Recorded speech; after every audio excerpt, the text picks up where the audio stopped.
नमस्कार दोस्तों, मैं पीके गुप्ता आपका दोस्त, आपका साथी एक बार फिर से एक नई वीडियो लेकर आया हूं नए नए क्वेश्चंस के साथ।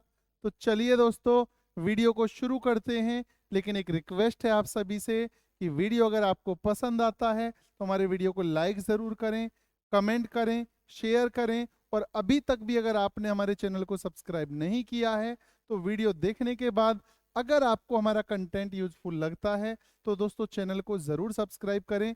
तो चलिए दोस्तों, क्वेश्चन शुरू करते हैं। क्वेश्चन कहता है, एक पंक्ति में जीतू का स्थान लेफ्ट साइड से 16 है, उसी पंक्ति में कवि का स्थान राइट साइड से 19 है। ये दोनों आपस में अपनी अपनी पोजीशंस एक्सचेंज कर लेते हैं, तो जीतू का नंबर लेफ्ट साइड से 25 हो जाता है। आखिर उस पंक्ति में कितने लोग हैं, या फिर कवि की राइट साइड से पोजीशन क्या होगी। बच्चों, इतना इंपॉर्टेंट क्वेश्चन है, इतनी बार एग्जाम में पूछा जा चुका है, आगे भी पूछा जाता रहेगा। कहना मतलब कोई भी कह सकता है कि बहुत इंपॉर्टेंट क्वेश्चन। क्वेश्चन नंबर 3 है। इस क्वेश्चन को समझने के लिए दोस्तों पहले हमें इसके बेसिक को समझना होगा। इसका बेसिक क्वेश्चन नंबर 1 और क्वेश्चन नंबर 2 में है। तो ध्यान दीजिए दोस्तों, अगर हमें क्वेश्चन नंबर 1 और 2 समझ में आ जाते हैं, बड़े आसान आसान क्वेश्चन है, तो डेफिनेटली क्वेश्चन नंबर 3 को हमें समझने से कोई नहीं रोक सकता है। आखिर क्या है क्वेश्चन नंबर 1 के अंदर, दोस्तों ध्यान दीजिए।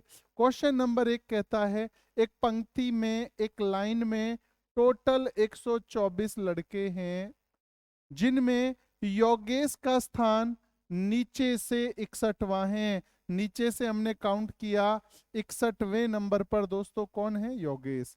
नीचे से गिना 1 2 3 4 5 6 7 8 9 10, 61वें नंबर पर योगेश है। तो सवाल पूछता है भाई, ध्यान देना, सवाल कहता है ऊपर से अगर हम काउंट करें तो योगेश का नंबर क्या होगा। नीचे से गिना 124 लोगों में 1 2 3 4 5 6 7 8 9 10, नंबरिंग उसका 61 है। ऊपर से अगर काउंट किया जाए तो उसका नंबर क्या होगा। दोस्तों टोटल लोग अगर हमें दे रखे हों, किसी एक पर्सन की किसी एक भी कॉर्नर से पोजीशन देकर दूसरे कॉर्नर से पोजीशन पूछी जाए, तो टोटल में से एक साइड की पोजीशन को घटाकर उसमें एक जोड़ देते हैं। दोस्तों दूसरी साइड से योगेश की जो पोजीशन होगी वो होगी 64। एक बार फिर से ध्यान देना, अगर मैं कहता हूं एक लाइन में टोटल 20 लोग हैं, ए का नंबर लेफ्ट साइड से 8वां है, राइट साइड से उसका नंबर क्या होगा। तो दोस्तों कैसे निकालोगे? 20 में से 8 घटाकर उसमें एक जोड़ दोगे, यानी कि उसका नंबरिंग जो होगा दोस्तों कितना होगा? 13 होगा। यानी कि जो क्वेश्चन नंबर 3 मैंने आपको सिखाना था, उसका आधा पोर्शन इसी बात पर डिपेंड करता है, और आधा पोर्शन क्वेश्चन नंबर 2 पर डिपेंड करता है। आखिर क्या है क्वेश्चन नंबर 2, इसे भी समझ लेते हैं दोस्तों। कहता है एक पंक्ति में, ये एक पंक्ति है, इसमें राजुल का नंबर ऊपर से 16 है। राजुल का जो नंबर है ऊपर से 16 है, और नीचे से गिना तो नीचे से उसका नंबर 35 है। एक पंक्ति में राजुल का नंबर ऊपर से गिना जाए तो 16 है, और नीचे से गिना जाए तो दोस्तों कितना है? 35 है। आखिर इस लाइन में ऊपर से नीचे तक कितने लोग बैठे हुए हैं। जब किसी एक ही इंसान की दोनों कॉर्नर से पोजीशन देकर हम लोगों से टोटल पूछा जाए, तो दोस्तों क्या करते हैं? दोनों पोजीशंस को आपस में जोड़कर उसमें से एक घटा देते हैं, टोटल लोग आ जाते हैं, यानी कि टोटल उस लाइन में जो लोग हैं वो 50 हैं। फिर से समझिएगा दोस्तों, अगर सवाल कहता एक लाइन में एक पौधा इधर से भी 15वें नंबर पर है और इधर से भी 15वें नंबर पर है, यानी लेफ्ट से भी उसकी पोजीशन 15 है, राइट से गिने तो भी 15 है, आखिर उस लाइन में कितने पौधे हैं। तो दोस्तों कैसे करना है? इस 15 और 15 दोनों को जोड़कर उसमें से 1 माइनस कर देना है, यानी कि 15 और 15 30, 30 में से 1 माइनस कर दिया तो दोस्तों हमारा आंसर क्या होगा? 29। अगला सवाल क्या कहता है समझना दोस्तों। सवाल नंबर 3, जो दो बातें हमने सीखी हैं उसी के आधार पर एक तीसरा एडवांस नाम का क्वेश्चन बना दिया है दोस्तों। क्या कहता है क्वेश्चन, समझिएगा। क्वेश्चन कहता है, एक पंक्ति में जीतू का स्थान बाएं से 16 है। बच्चों दो शब्दों का यूज होता है, एक शब्द है जिसका नाम है बाएं, एक शब्द है जिसका नाम है दाएं। बाएं का मतलब है दोस्तों लेफ्ट, दाएं का मतलब है दोस्तों राइट। कहता है एक पंक्ति है, ये रही एक पंक्ति, इस पंक्ति में जीतू का जो नंबर है वो लेफ्ट से 16 है। हमने यहां लिखा जीतू और दोस्तों यहां लिख दिया लेफ्ट से 16। कह रहा है सेम उसी पंक्ति में कवि का स्थान राइट से 19 है। हमने लिख दिया राइट साइड से कवि और यहां लिख दिया 19। क्या करते हैं दोस्तों, ये दोनों आपस में अपनी अपनी पोजीशंस बदल लेते हैं, दोनों आपस में अपनी अपनी पोजीशंस बदल लेते हैं। इसका मतलब जीतू उठकर चला जाता है कवि वाली जगह पर, कवि उठकर आ जाता है जीतू वाली जगह पर। तो दोस्तों यहाँ कवि को काटकर मैंने लिख दिया जीतू और यहाँ जीतू को काटकर मैंने लिख दिया दोस्तों कवि।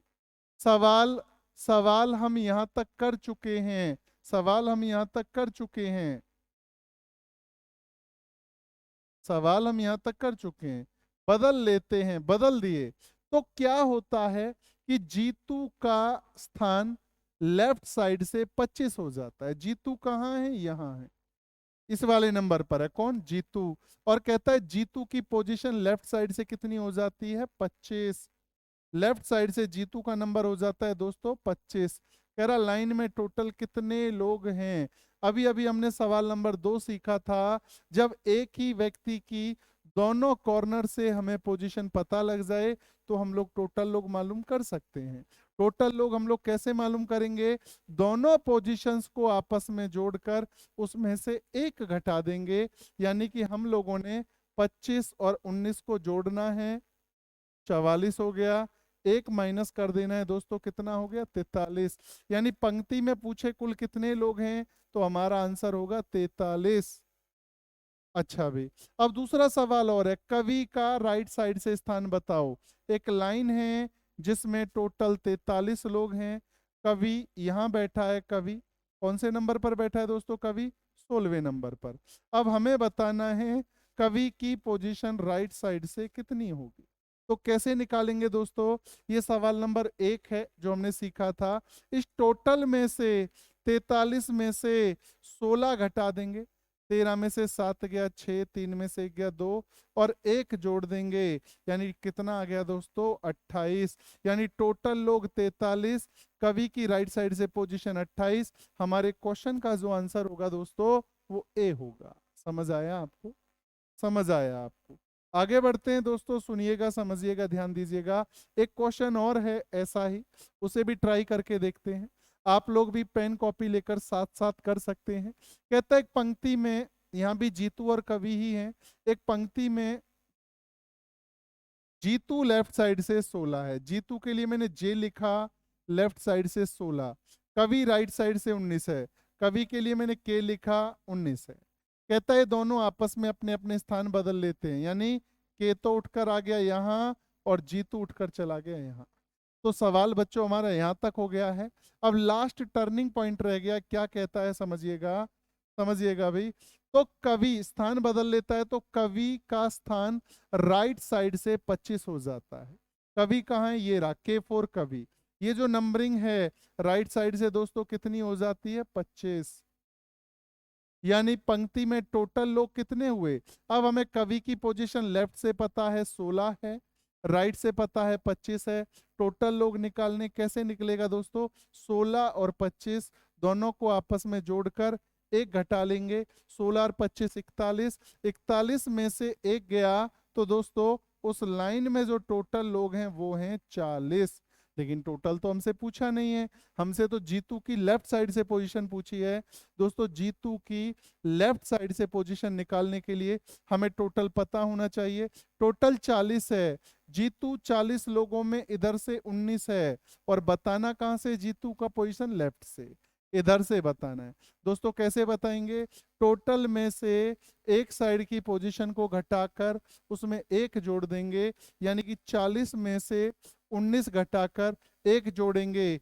40 में से 19 घटाया तो 21 आया, उसमें एक जोड़ दिया तो दोस्तों 22 आ गया। यानी क्वेश्चन नंबर जो 4 यहाँ पर लिखा हुआ है उसका आंसर सी है। दोस्तों एक बार इसका स्क्रीनशॉट ले लीजिए।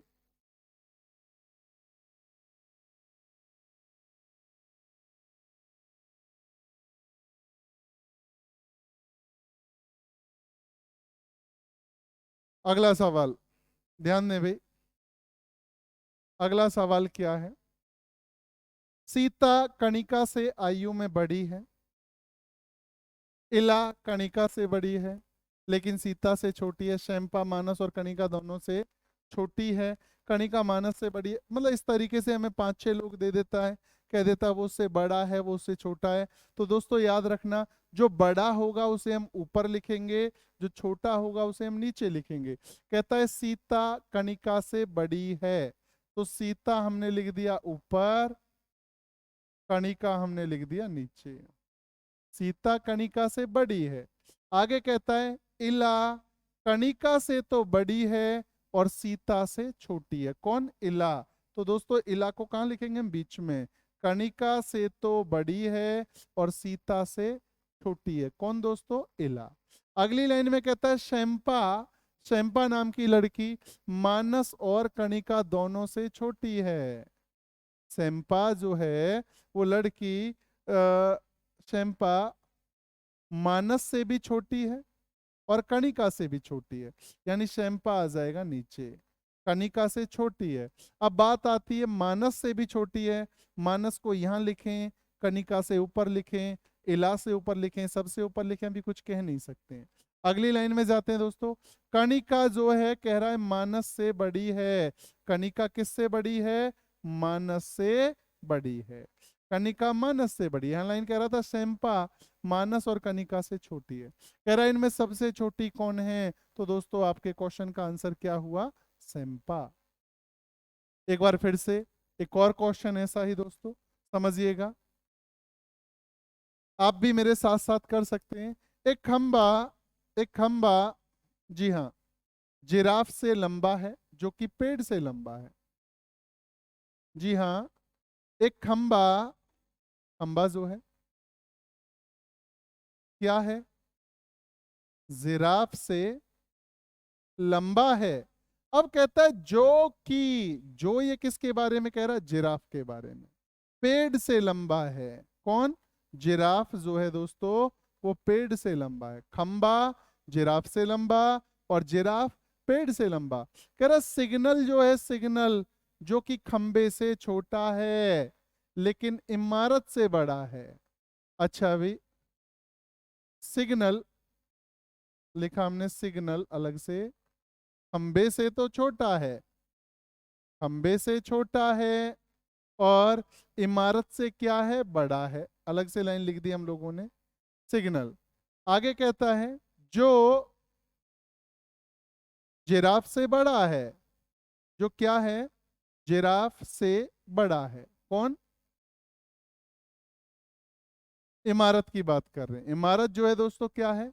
हाँ, जो ये किसके लिए कहता है? इस दूसरे वाले वर्ड इमारत के लिए कह रहा है। हाँ, जो कि जिराफ से बड़ा है। कौन? इमारत जो है, जिराफ यानी कि यहाँ आएगा। कह रहा है इनमें सबसे छोटा कौन है? तो दोस्तों साफ दिख रहा है इस क्वेश्चन में, सबसे छोटा कौन है? पेड़ है। सबसे छोटा कौन है? पेड़ है। अगला क्वेश्चन देखिए, अगला क्वेश्चन देखिए, क्वेश्चन नंबर 7। ये दोस्तों स्मिता मनीषा से बड़ी है। ये क्वेश्चन आप लोगों को सॉल्व करना है। सभी के बीचों बीच कौन बैठा है? ये जवाब आप लोगों को कमेंट बॉक्स में देना है। वीडियो आपको कैसी लगी कमेंट करके ज़रूर बताइए। अगर आपको हमारी वीडियो अच्छी लगी, कंटेंट अच्छा लगे दोस्तों, तो चैनल को सब्सक्राइब करना ना भूलें। मिलते हैं अगली वीडियो में। धन्यवाद।